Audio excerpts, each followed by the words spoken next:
আসসালামু আলাইকুম আমার প্রিয় বন্ধুরা, আশা করি তোমরা সবাই ভালো আছো আর আমিও ভালো আছি। আর প্রতিদিনের মতো আজকে আমার সকল বন্ধুদের সাথে মজাদার একটা রেসিপি শেয়ার করতে চলে আসলাম। আজকে আমার সকল বন্ধুদের সাথে শেয়ার করছি টাটকা টাটকা ট্যাংরা মাছের মজাদার রেসিপি। বাবা এখানে সকালে বাজার থেকে 2 রকমের মাছ এনেছে, ট্যাংরা আর পাবদা মাছ। তবে আজকে দুপুর আয়োজনে রান্না করা হচ্ছে ট্যাংরা মাছের মজাদার রেসিপি। কারণ ট্যাংরাটা টাটকা টাটকা না খেলে খেতে ভালো লাগে না, তাই আজকে ট্যাংরা মাছের দো পেঁয়াজা রান্না করা হচ্ছে। তাই এখানে ট্যাংরা মাছগুলো ভালো করে ধুয়ে কেটে সব কিছু একসাথে রেডি করে নিয়েছি। চলো বন্ধুরা, তাহলে কীভাবে রান্না করছি তোমাদের সকলের সাথে শেয়ার করা যাক। আর ছোটো মাছের দো পেঁয়াজা বলে কথা, এর তো একটা অসাধারণ স্বাদ। তাই রান্না করার জন্য এখানে কড়াইতে সয়াবিন তেল দিয়ে দিচ্ছি আর তেলটা একটু ভালো করে গরম করে নিচ্ছি। তেলটা অলরেডি গরম হয়ে গিয়েছে, এখন পেঁয়াজ কুচিগুলো ছেড়ে দিচ্ছি। পেঁয়াজ কুচিটা এখন নাড়াচাড়া দিয়ে লাল করে নিচ্ছে ভালো মতো।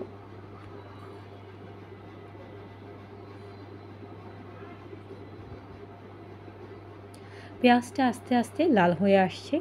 পুরোপুরি লাল হয়ে গেলেই আমি এখন মরিচ আর হলুদের গুঁড়া অ্যাড করে দিচ্ছি।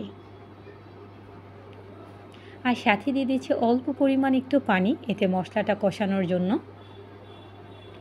পানি দিয়ে ভালো করে মশলাটা এখন নাড়াচাড়া দিয়ে কষিয়ে নিচ্ছি।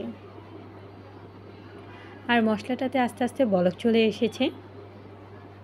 এখন দিয়ে দিচ্ছি সামান্য পরিমাণ মতো লবণ, আর সাথে দিয়ে দিচ্ছি অল্প পরিমাণ একটু রসুন বাটা। এতে দারুণ একটা ফ্লেভার আসবে তরকারিটা থেকে, আর খেতেও ভালো লাগবে। দিয়ে আবারও ভালো করে নাড়াচাড়া দিয়ে মশলাটা কষিয়ে নিচ্ছি। আর মশলাটা কষানো হয়ে গেছে, এখন দিয়ে দিচ্ছি দেশি টমেটো ছোটো ছোটো টুকরো করে কেটে দিলাম এতে। আর সাথে দিয়ে দিচ্ছি বেশি করে কাঁচামরিচ। এতে ছোটো মাছটা খেতে জাস্ট অসাধারণ স্বাদ হবে আর খেতেও ভালো লাগবে। আর ভালো করে মশলাটার সাথে টমেটো আর কাঁচামরিচগুলো কষিয়ে নিচ্ছি। এতে দারুণ একটা ফ্লেভার আসবে, টমেটোটা সুন্দর মতো গলে যাবে।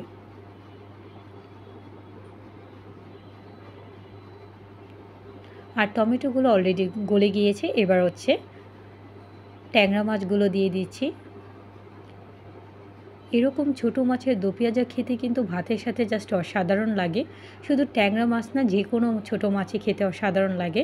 আর আমাদের বেশিরভাগ সময় ট্যাংরা মাছটা খাওয়া হয়, তাই আর এরকম মজাদার দো পেঁয়াজা রান্না করা, তাই আমার সকল বন্ধুদের সাথেও শেয়ার করলাম। আমার বন্ধুরাও যাতে এরকম করে একবার হলেও রান্না করে ট্রাই করতে পারে। আর এখন বেশি করেও একটু পানি দিয়ে দিলাম, কারণ ট্যাংরা মাছগুলো একটু রান্না করতে সময় লাগবে। তাই বেশি করে একটু পানি দিয়ে ভালো করে নাড়াচাড়া করে নিচ্ছি। আর আস্তে আস্তে বলক চলে আসছে। এখন উপর দিক দিয়ে ছড়িয়ে দিচ্ছি ধনিয়া পাতা। এতে ছোটো মাছ থেকে দারুণ একটা ফ্লেভার আসবে, খেতেও ভালো লাগবে। আর অলরেডি বলক চলে এসেছে। এবার পানি শুকিয়ে তেল চলে আসলেই নামিয়ে নেব। আশা করি আমার সকল বন্ধুদের কাছে এই ট্যাংরা মাছের মজাদার রেসিপিটি তোমাদের সকলের কাছে ভালো লেগেছে। তোমরাও কিন্তু অবশ্যই বাসায় একবার হলেও ট্রাই করবে। আশা করি তোমাদের সকলের কাছে ভালো লাগবে। আর লাইক কমেন্ট শেয়ার করতে ভুলবে না। আর যারা যারা আমাকে সাপোর্ট করেছো অসংখ্য ধন্যবাদ। যারা আমাকে এখনও সাপোর্ট করেনি, সাপোর্ট করে ফেলো আমার নিত্য নতুন ভিডিও দেখার জন্য। আজকে এই পর্যন্তই। আল্লাহ হাফেজ।